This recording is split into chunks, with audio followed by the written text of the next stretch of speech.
Bom, gente, vamos falar agora da TV Câmara, que completa agora em fevereiro 20 anos, né? A TV que foi criada em 1996 por uma resolução do ex-vereador Dourival Lemes e que foi inaugurada e entrou de fato em operação no dia 19 de fevereiro de 2002, na gestão do ex-presidente Sérgio Camargo.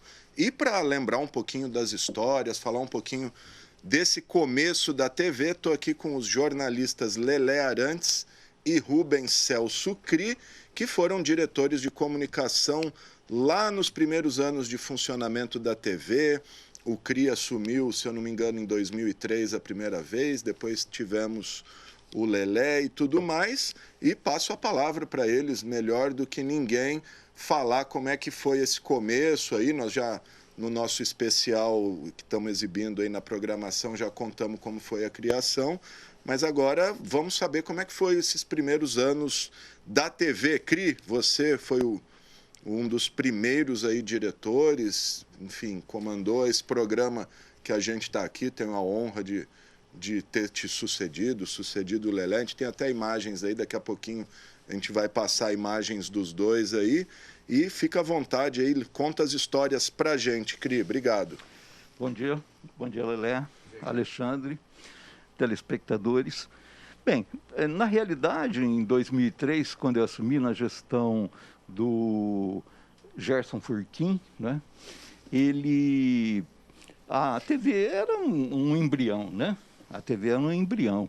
Ela funcionava basicamente com uma câmera de aniversário, aquela câmera que você fazia com aniversário, não tinha equipamento, também não tinha uma vontade política para fazer com que aquela decisão, né, tomada em 2021 de inaugurar a emissora, transformasse aquela pretensão numa emissora de televisão, né? Ela era absolutamente incipiente. E também, quando eu falo não tinha vontade política, ia um pouco mais além. Inexistia uma clareza dos políticos que estavam naquele momento do que era uma TV Câmara, não é? Da importância da publicidade dos atos legislativos, que é uma previsão constitucional. Então não existia, você ia conversar com a presidência ou com diretores a respeito da necessidade de se instalar efetivamente a emissora, mas era mais ou menos como bater em casa de surdo, né? Não tinha muito retorno, né?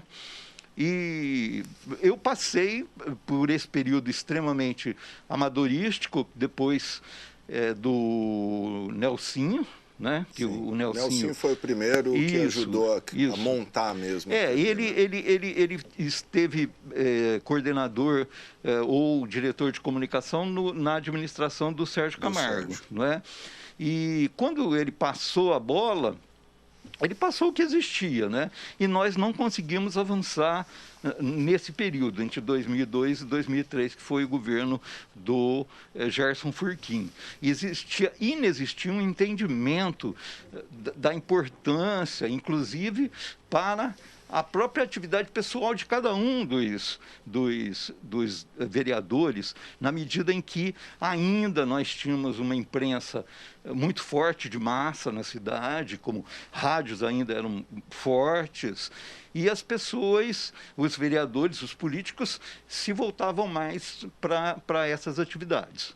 Aí depois, quando o Lelé assumiu no governo... Lelé assumiu em 2005, né, Lelé?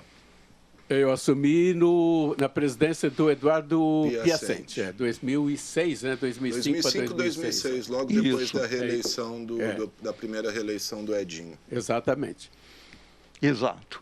E aí o Lelé tocou um ano, né? Um ano e pouco.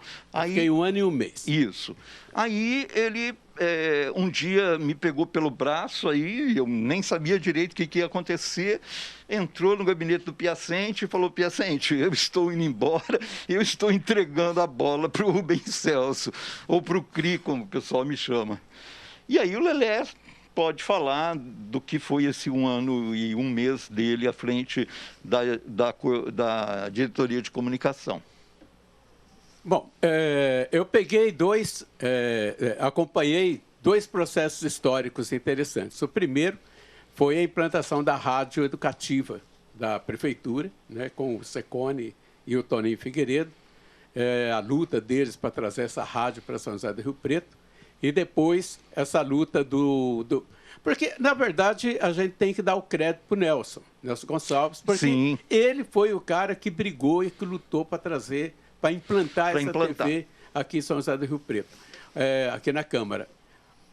Houve resistências, como o Cris diz, faltava vontade política. Talvez clareza. Mas eu acho que, na verdade, já na minha época, em 2005 para 2006, ainda existia uma certa distância dos vereadores com relação, não à TV mostrando as sessões. Sim. Não, isso aí, nas sessões, os vereadores faziam o papel que eles tinham que fazer, sabendo que a TV estava mostrando. Assim como no rádio, a TV é irradiada há mais de 60 anos em Rio Preto. Na época, já da PRB8, já fazia a transmissão das sessões da Câmara. Exato. Então, os vereadores, na sessão, não sentiram tanto a diferença e também não ficaram reticentes, né? Eles falavam o que tinha que falar, brigavam, não tinha problema nenhum com a TV. Mas para trazer eles para dentro do estúdio para fazer matéria era uma complicação. Mas acho que até hoje tem um pouco... São poucos os vereadores assim que participam, que gostam entendem, de vir na tem TV. clareza. Bom, eu sobre essa resistência que o Lelé coloca, eu queria colocar uma questão, né, que nós tínhamos um problema gravíssimo, né? O Piacente teve uma clareza, tanto que ele construiu o prédio, ele fez um concurso público, só que esse concurso só contratou técnicos, não contratou jornalistas, né? Então, nós tínhamos... e aí ele fez uma concorrência para comprar um equipamento, à época, já meia boca, mas que mudava muito a qualidade da transmissão. Que é utilizado até hoje no nosso switcher aqui, para quem não sabe, é o sistema de corte ali, exatamente, de operação. A edição, né, do diretor de TV. Isso. E aí, o grande problema era o seguinte, não era a TV Câmara. E isso é uma questão fundamental para ser colocada. Era a TV legislativa. Existia uma legislação que dizia que a TV legislativa era a TV da Assembleia Legislativa do Estado de São Paulo, que abria espaço para a TV Câmara de Rio Preto, para a transmissão das sessões ao vivo, e nós brigamos mais demais. Eu, especificamente, porque comigo houve, posteriormente ao Lelé, comigo houve a briga efetiva com a direção da TV Assembleia Legislativa. Porque a sessão um dia nós recebemos um documento aqui dizendo o seguinte: a TV Legislativa determina, a partir de agora, que a TV Câmara de Rio Preto só terá o horário da transmissão ao vivo. Não terá horário mais nenhum, todo o restante do horário será retransmissão das atividades da Assembleia.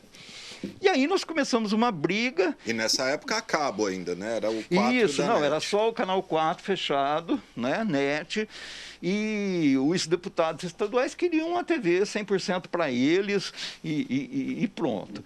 E aí o Piacente comprou a briga. Eu fui ao Piacente e falei, olha, isso aqui é uma loucura. Quer dizer, nós não temos uma emissora de TV. Nós somos subordinados à Assembleia Legislativa, à direção da TV Assembleia Legislativa. E aí a gente começou a peitar, né? A peitar efetivamente e tirar a TV Legislativa do ar e começamos a colocar uma programação mais específica, né? E, a partir daí, eu acho que mudaram a legislação, porque mudou a legislação, porque o que aconteceu? Acabou o governo administração do Piacente, e eu fiquei mais 2 anos na administração do Adnei Sec, na continuidade. 2007, e aí 2008, né? Isso. E aí houve uma transformação. Aí a gente conseguiu o espaço, mas nós não tínhamos jornalistas, nós só tínhamos técnicos.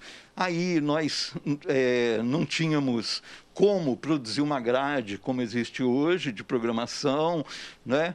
E eu tive alguns outros problemas, porque eu era um pouco fundamentalista com relação à TV Câmara. Né? Fundamentalista no sentido de que vinha o pessoal da cultura querendo um programa de cultura. Eu dizia, olha, gente, a legislação diz que a emissora é de publicidade dos atos legislativos.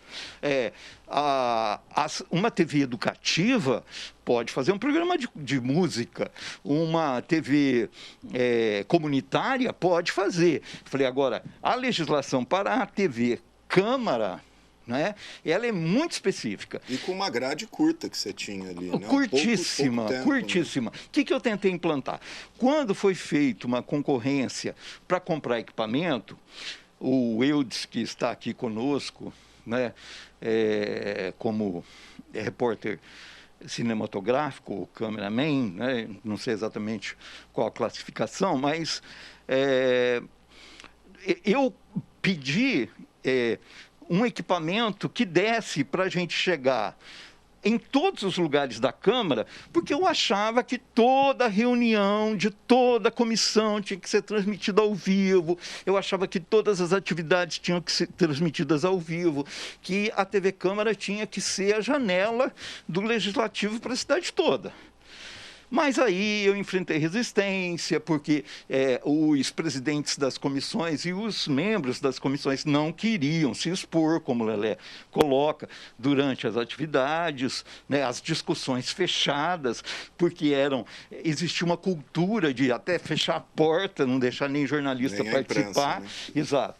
E ali a gente não sabia o que discutia.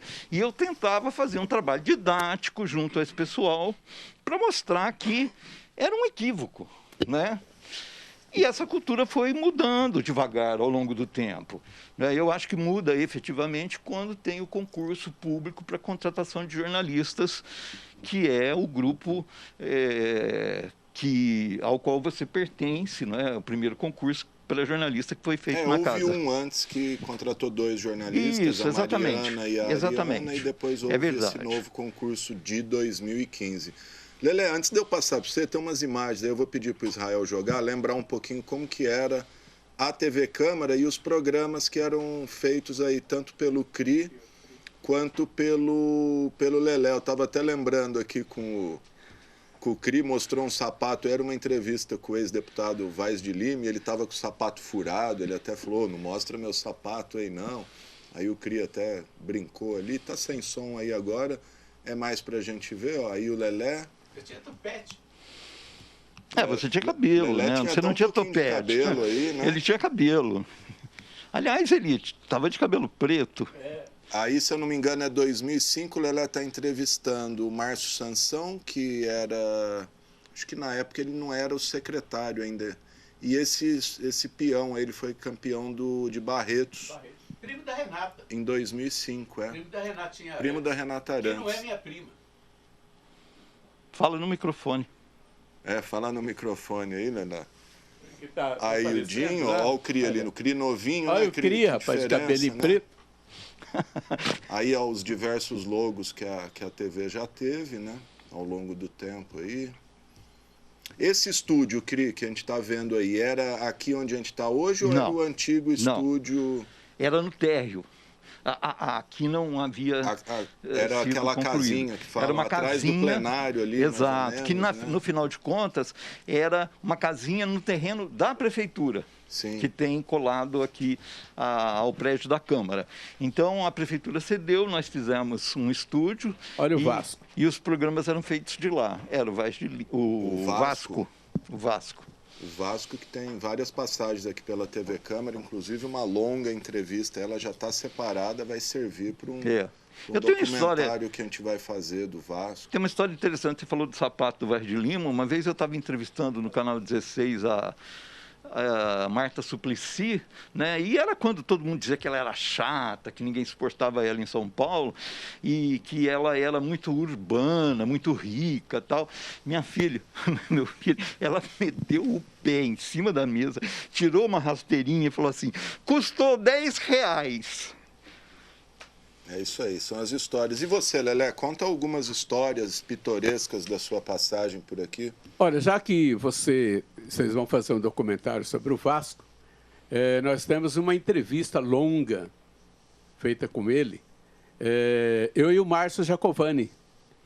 E o Márcio está querendo saber onde ele vai colocar esse material. De repente, olha aí, é um material que poderia estar aqui no acervo da TV Câmara, né?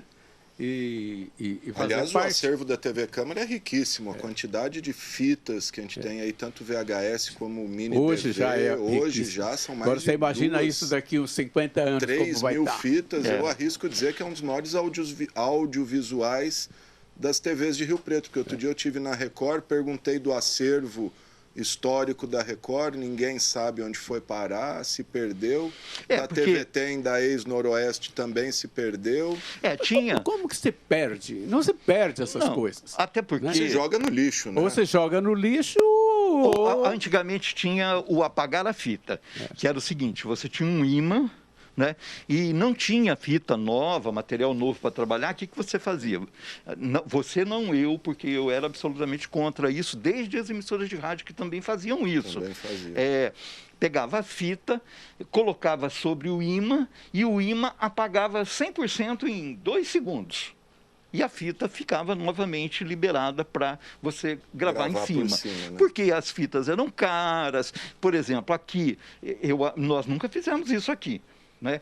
Mas... Não, aqui a gente tem desde a primeira, inclusive a gente tem a primeira, a inauguração da TV, a primeira transmissão, tá tudo no Mas onde eu trabalhei, por exemplo, me surpreende essa informação de que o material da Globo. Aqui, da Record não me surpreende, porque o que acontece? A Record começou como TV Rio Preto, na década de 80. Canal 8. Era do ex-prefeito de Catanduva, Varley Gerson Gabas. E Varley Agudo Romão, não é? Que depois foi caçado. Assim, era passarinho manso, né? Você podia deixar a gaiola aberta que ele não fugia. Ou seja, o que ele fez? Ele fez um loteamento de indústrias em Catanduva e pegava a entrada, era um cheque, e ele depositava numa conta dele em Ibirá, como se em Ibirá todo mundo fosse bobo, né?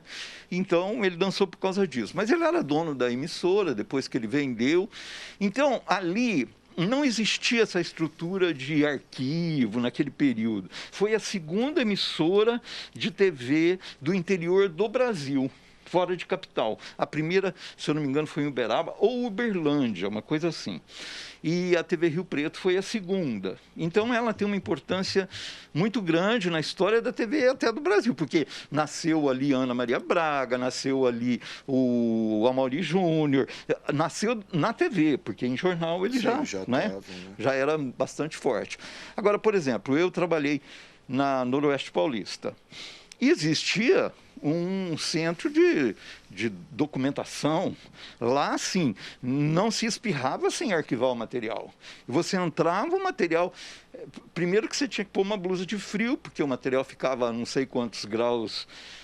Era super gelado, você não transitava lá dentro sem uma roupa específica. Então, me surpreende que isso tenha desaparecido, entendeu? Mas, né, nós temos esses problemas. Por exemplo, eu trabalhei 7 anos na TV, intercalados, não diretos, na TV Rio Preto, e a TV Rio Preto tinha 2, 3 fitas. O que aconteceu com o acervo da TV Rio Preto? Que não chamava TV Rio Preto, chamava TV da Cidade. Né? Canal 16, né? Ela usava a mesma fita sempre. Né? Então, como não tinha gravação... a gravação era fita, que era reusada, e reusada, e reusada. Aliás, dizem, eu nunca fui na TV Rio Preto, mas dizem que o equipamento é o mesmo. Já era velho. Quando eu fazia isso, eu estou falando de 15 anos atrás ou mais. As minhas entrevistas lá do canal 16... Antigo, né? Antigo. Hoje eu não sei. elas já estavam todas em DVD. Eu tenho cópias, tem pelo menos umas 30 cópias que a Maria fez para mim lá atrás, na época do Miguel Greco. Já era DVD, não era... Sim, mas acontece... Não era fita. Mas ela fazia... Era interessante isso. São curiosidades. Que a TV Rio Preto, a TV da cidade fazia? Ela entrevistava, eu entrevistava 2, 3 pessoas, o Lelé também, porque ele me sucedeu lá e eu sucedi ele aqui. Você vê uma série de sucessões, né?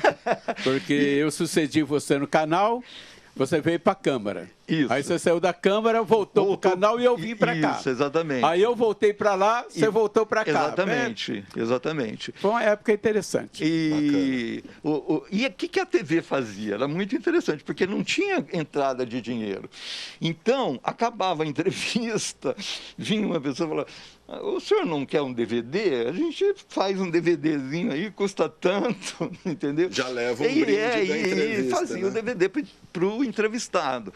Eu acho que na época era coisa de 10, 15 reais. Você cobrava o DVD mesmo. O tempo que o garoto lá ia usar para gravar um DVD de 1 hora. Mas só que ela não tinha essa preocupação de fazer isso para ela. Então, por exemplo, eu tenho algum material que eu acho no YouTube de entrevistados. Que os próprios entrevistados colocam, né, nas suas redes sociais. Legal. Lelé, de lá para cá, como que você vê a TV Câmara hoje? Não sei se você acompanha a miúde aí, mas nesses sucessivos anos aí, a questão da abertura do sinal e a importância disso para Rio Preto, para a própria Câmara e para Rio Preto. Vamos começar pela própria TV Câmara. Eu acho que a TV Câmara, quando ela mostra o plenário, principalmente o plenário, acho que o que as pessoas gostam de ver também... É a sessão, é a sessão. Aí, a maior audiência. Quem gosta de política acompanha, gosta de ver as brigas aí dos vereadores, os bate-papos e tal. Eu acho que isso é uma essência da democracia. Por quê? Porque até o advento da TV Câmara, se você quisesse ver alguma sessão ou alguma coisa, teria que vir aqui na Câmara. E a Câmara aconteceu uma coisa interessante, porque ela deixou de ser à noite e passou a ser à tarde. E num dia de semana, numa terça-feira, que quem está trabalhando jamais vai vir aqui. Então, essa passagem, no meu ponto de vista, essa passagem da noite para o dia, tá? Ela quebra um pilar da democracia para uma cidade igual a Rio Preto, que é ver o trabalho dos seus vereadores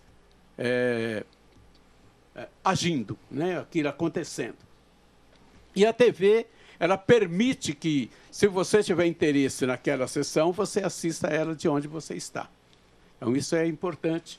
E é uma importância que cresce junto com as redes sociais, porque você gastou aí praticamente 2 minutos na abertura do programa dizendo aonde está a TV Câmara. Está no YouTube, está aqui, está ali, você pode ver.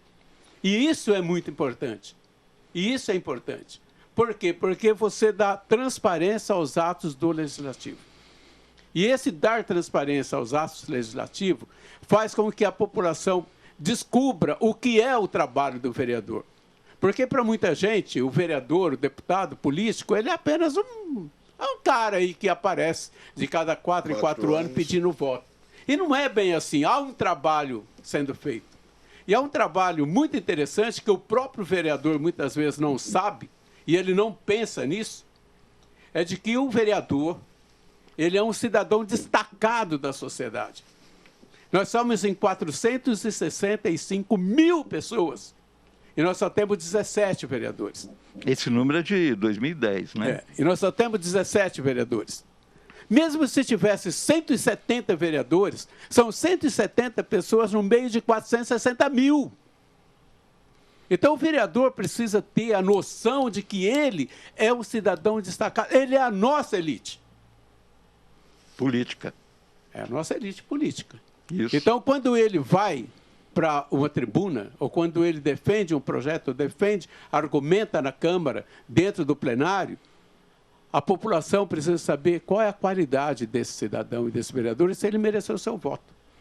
E a TV Câmara faz esse papel, que é mostrar como ele pensa, como ele age, como ele faz, como representante desses 465 mil habitantes. A TV faz esse papel, que é um papel que o rádio não consegue fazer, porque o rádio só ouve, ele não mostra. Então, se o vereador, o agente político, faz uma cara de deboche, o rádio não mostra, mas a TV mostra. E a imagem, muitas vezes, vale muito mais, mas muito mais do que o som que você está ouvindo. Eu acho que esse papel da TV e a abertura dela, que hoje ela está aberta, você não precisa mais ter que entrar na net, por exemplo, para ver. Pagar, né? Pagar para ver é essencial. É o que faz com que a TV Câmara seja o pilar da nossa democracia local. Que bacana. Ô, Cri, você já complementa, só colocar uma outra questão que o Lelé abordou e foi abordado na sessão de ontem. Se já não passou da hora de Rio Preto ter mais vereadores, uma representatividade mas maior. Com certeza. Eu falo isso faz muito tempo. Eu falo isso desde que a cidade atingiu um número que ela pode ter de 23 a 25 vereadores. Vamos lembrar que antes de 2004, Rio Preto tinha 21 vereadores. Aí exato, depois retornou para 17. E reduziu, né? Isso. Então, eu acho o seguinte, eu acho 25 vereadores, ou 23 vereadores... Acho que 23 Rio Preto poderia ter hoje. O Paulera ontem leu um trecho da Constituição que diz que pode ser 25. Acho que se a gente superou os 500 mil, pode ser porque, 25. veja bem, esse número de 465 mil habitantes... É que nem censo do censo, no Brasil, isso, é do censo de 2010, que não foi em 2010, foi em 2011.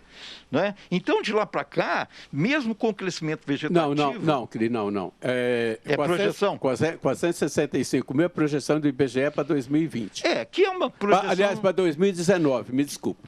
Que é uma projeção... Teria o censo em 2020, não teve pela pandemia, e 2021... Também não teve. Porque não teve, a previsão é que esse ano tenha. Tenha, né? E o censo, segundo a legislação, seria de 10 em 10 anos, obrigatoriamente. Né? Agora, eu queria tocar em alguns pontos. Eu acho que a gente precisa ter uma representação mais ampla. Por quê? Porque a gente tem muitos segmentos da sociedade que não estão representados na casa. Né? Então, eu falo de minorias, né?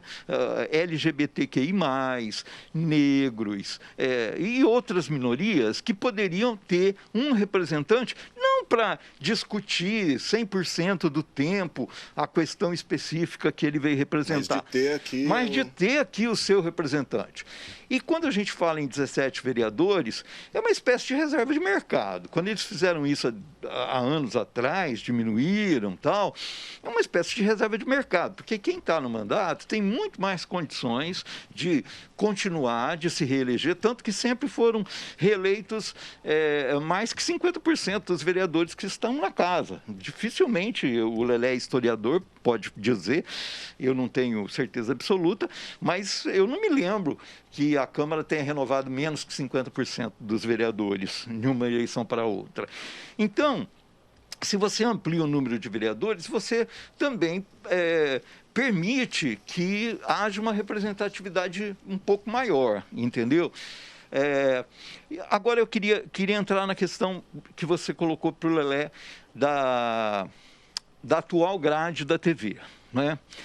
Eu acompanho razoavelmente, não 100% do tempo, porque eu faço home office e estou muito tempo ligado em outras questões, né, que eu preciso produzir. Repórter de política, né? Tem que eu faço 3 atividades. Eu faço um site agrícola de presidente para você ter uma ideia, das 6 da manhã ao meio-dia, daqui de Rio Preto, home office. É um site de um frigorífico. Então, fica muito difícil, mas ela está sempre ligada e tal. Agora, o que eu acho importante?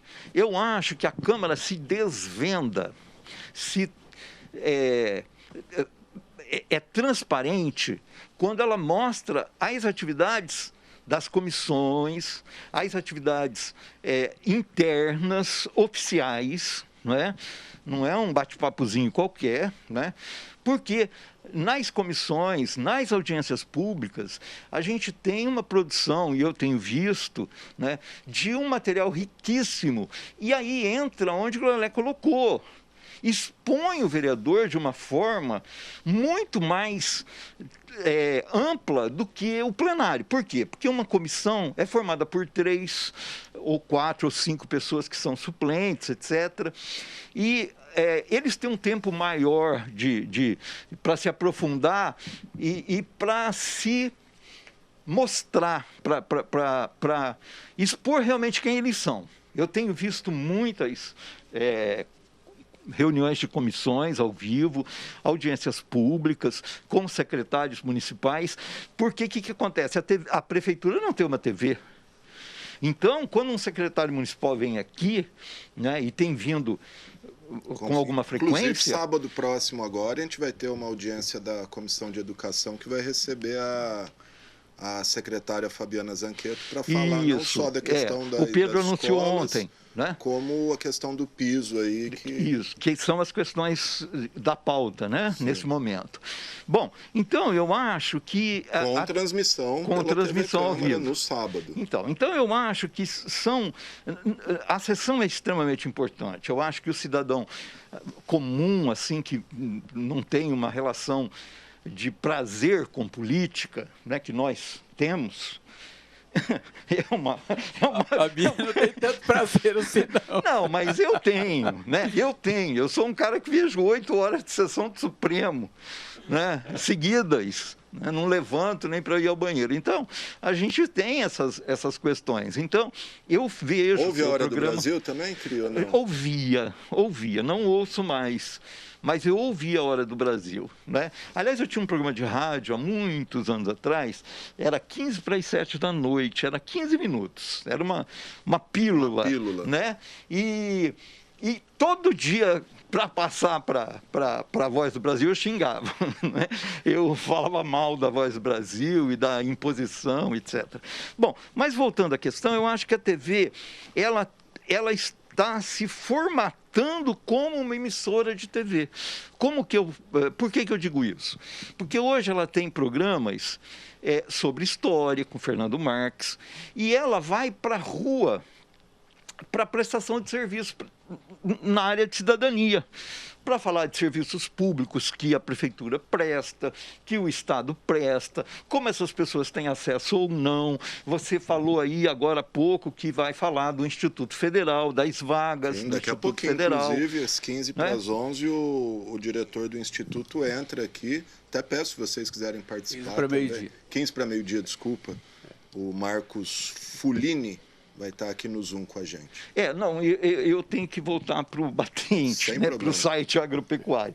Mas, voltando à questão, por exemplo, eu acho fantástico quando eu vejo uma repórter da TV Câmara explicando o que é a Avenida Badibacite. Por que ela se chama Badibacite? O que aconteceu com Rio Preto? E o Lelé viveu isso, e nós dois vivemos isso. Rio Preto sai de 200 mil habitantes e vai para 460 mil habitantes num piscar de olhos. E você tinha um núcleo de uns 150 mil habitantes, que é o núcleo herdeiro da história da cidade. Os 400 de Rio Preto. Isso, os 400 da cidade. Então, essas pessoas sabem quem foi o Badi, sabem quem foi o Murchi, sabem quem foi o Lotfi, sabem tudo. Só que você tem 250 mil pessoas, no mínimo, que chegaram para colher cana, para colher laranja, para prestar outro tipo de serviço, profissionais mais especializados, que chegam e falam, como uma vez eu ouvi na Globo News, Badibacite. Né? Badibacite. Badibacite, né? Então... Já me perguntaram isso. Uma vez eu estava numa cidade aí, e perguntaram para mim, eu estive em Rio Preto. Sabe aquela cidadezinha do lado de Rio Preto, chamada Badibacite? Eu estive lá. Quem que é Badibacite mesmo? Falei, é um homem. É uma pessoa, um ex-deputado, um cara que tentou ser prefeito de Rio Preto, e eu acho que foi o Lelé, historiador, volto a dizer, o cara que perdeu a eleição mais ganha dos quase 200 anos da história da cidade, né? Mais do que o Marcelo Gonçalves, que fez uma festa no sábado anterior para comemorar a vitória, e no dia seguinte ele perdeu. Que o João Paulo Rilo também, em 2008, né? Isso, que perdeu por 3.000 votos. E o Valdomiro virou. Isso. O Badia era candidato único. Foi para o Andaló que ele perdeu? Não, para o Filadélfia. Uma brincadeira boba. Por isso você nunca pode, de forma alguma, jamais menosprezar uma outra pessoa. Que nem quando o Fernando Henrique... comunicação social. Não foi o Fernando Henrique que desinfetou? Sentou na cadeira também, do Jânio Quadros. Do Jânio Quadros. Aí o Jânio foi lá e desinfetou a cadeira. Né? Só que aí o Jânio ficou como prefeitinho que ele foi, porque o Jânio jamais devia ser eleito prefeito de São Paulo, depois que ele fez pelo Brasil, né? Jamais São Paulo poderia ter eleito aquele homem. Ele foi o pré-Bolsonaro, né? E o Fernando Henrique virou presidente da República. Me dá bem, né? Ele tentou dar um golpe e não funcionou, e ele saiu. O atual tentou dar um golpe e não funcionou, mas ele ficou, A história do Badia é interessante. A história é rapidinho, só para contar para o pessoal que está em casa. O Badia era um homem bonito, rico, médico, foi um cara... E amado. As pessoas amavam o Badia. Amado. O Badia era uma pessoa amada. Tá? Eu acho que hoje em Rio Preto não tem uma pessoa como o Badia. Unanimidade. Não tem. Não, até porque na época só tinha Rio Pretense em Rio Preto. E ele só para você ter uma ideia, ele e o Andaló, ele nasceu o Andaló em 17, o Andaló em 16, ele em 17. Eles eram amigos, eles eram juntos e tal. O Filadélfia veio de fora. O Filadélfia chegou aqui em 1930, 1927, 28, por aí. O Badia Bacite era candidato único, não tinha candidato contra ele. Ninguém ia disputar a eleição contra ele. Mas aí um cara resolveu ir lá no Filadélfia, que era amigo dele, do Badia, e foi lá e falou assim, por que você não disputa a eleição? Não vou disputar a eleição contra o Badia. Não, eu não disputo a eleição contra o Badia. Jamais. Do PDC. Acho que, se não me engano, foi o Hélio Negrelli, alguém. Mas Rio Preto era um ovo. E a reunião na casa do Filadélfia vazou. E aí os dois, o Badia encontrou o Filadélfia no Café Pinho. E brincou com o Filadélfia. Falou, aí, filho, você não vai disputar a eleição por quê? Você está precisando de dinheiro emprestado, eu te empresto. Alguma coisa assim. Uma brincadeira de amigo que... Sabe? Aí mexeu com o brilho. Mexeu com o orgulho do Filadélfia. Ele saiu de lá e foi candidato a prefeito e ganhou a eleição dele. Não, mas mesmo durante a campanha, né, por todo esse perfil que o Badia tinha, ele era o favorito. Né? Ele sempre foi favorito. Ele era o favorito. Foi favorito o tempo todo. Mas, olha, eu só queria dizer o seguinte, como acho que a gente vai estar acabando... Estamos terminando aqui. Eu queria, no meu período, eu tive duas pessoas que foram importantíssimas pelo trabalho que elas desenvolveram aqui na TV Câmara comigo, que é a Marisa Morim, que foi minha diretora, e a Thaís Machado, né? Também tive a Renatinha Arantes, que trabalhou aqui com a gente. Na época eram estagiárias. Estagiária aqui também, está aqui até hoje, Está aqui até hoje. E agradecer também o Adib, né? Tanto o Adib como o CRI, que deixaram... O Adib veio depois de vocês, ou não? Não, o Adib foi diretor da TV Câmara. Da TV Câmara, então. Antes da Marisa. Isso. Então, o Adib e o CRI deixaram tudo prontinho. Então, eu cheguei e encontrei tudo pronto. Eu não tive nenhum problema com a TV Câmara, a não ser problema de cabo, dessas coisas. Essa questão também da ilha de corte, de edição e tal. Então, eu fui um privilegiado. Eu fiquei 1 ano e 1 mês aqui, saí porque eu quis. Eu fui fazer um projeto junto com o Bom Dia, na época, que era um livro de história da cidade, e resolvi sair. Mas a minha contribuição para a TV Câmara não foi uma contribuição grande, foi uma coisa pequena. Eu passei por aqui, acho que eu não deixei um legado, né, na TV Câmara. Então, eu te agradeço muito por ter lembrado de mim. Sempre mas deixa. Foi um passagem trabalho... das pessoas sempre deixa alguma marca. Eu queria também apontar duas pessoas que são praticamente as mesmas. Eu fui, o Adib Moanes, quando eu fui diretor de comunicação, era, no primeiro momento, diretor da TV Câmara, e no segundo momento foi a Marisa Morim, né? Que também veio da TV Globo Noroeste Paulista, uma pessoa que sabia tudo de TV, mas não tinha nada para fazer de TV. Não tinha como fazer, né? E essas duas pessoas foram muito importantes. O Adib foi meu chefe na TV Noroeste, foi chefe da Marisa, ele sabia muito mais de TV do que todos nós juntos, ele sabe. E então foram muito importantes. Agora, eu quase deixei um legado maior para a TV, né? Não deixei porque e você recebeu esse documento quando você era colunista do Diário da Região. Eu mandei para você, eu espero que você tenha recebido, que foi o seguinte: quando estava chegando próximo a uma eleição, a Marisa pensou um programa que era de estúdio, era possível ser feito. Tipo, o programa chamava-se Fala Vereador. E aí, a imprensa local, começaram a questionar o momento, se era adequado, faltava 3 meses para a eleição, e ia acabar, não é? Ia acabar privilegiando, como eu coloquei, antes quem já estava aqui, não é? Na eleição geral. E aí me encomendaram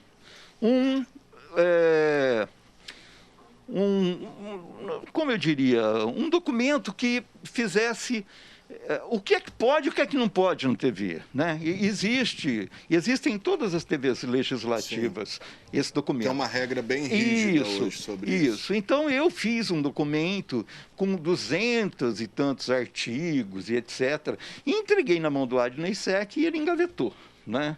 Por quê? Porque não era de interesse de ninguém aquele controle todo que eu colocava. Mas hoje, por legislação federal, a gente é obrigado a seguir, sob pena de ter uma TV cassada aí a concessão. Sim. Senhores, quero agradecer demais a presença de vocês aqui. É uma honra para mim ter o CRI, o Lelé aqui e eu entrevistando vocês. Muito obrigado. Parabéns pela trajetória, pela passagem pela TV. Obrigado. Sou eu que agradeço, né? Na realidade, depois da minha geração e da geração do Lelé, você pertence à outra geração mais importante do jornalismo que rolou na cidade, né? Então, muito legal o bate-papo. Obrigado. Obrigado, eu Lelé. Eu te agradeço, Alexandre. Obrigado. Maravilha, gente. Obrigado aos dois aí. Quero só lembrar que os documentários, a nossa série especial sobre os 20 anos da TV está aí na programação. Logo mais às 9 horas a gente tem o 3º episódio com os estagiários que já passaram por aqui. São muitos, dezenas, talvez centenas aí de estagiários, alguns em grandes veículos hoje. Vou citar o Thiago Simão, que está no Jornal Nacional, a Vivian Carvalho na Record do Rio. Enfim, tem muita gente bacana que passou por aqui. O meu amigo Heitor Mazocco foi meu repórter no Diário, está em Brasília hoje, é repórter de política do jornal O Tempo de Belo Horizonte, que hoje é uma das maiores circulações do país, então é hoje às 9 horas da noite. É isso aí.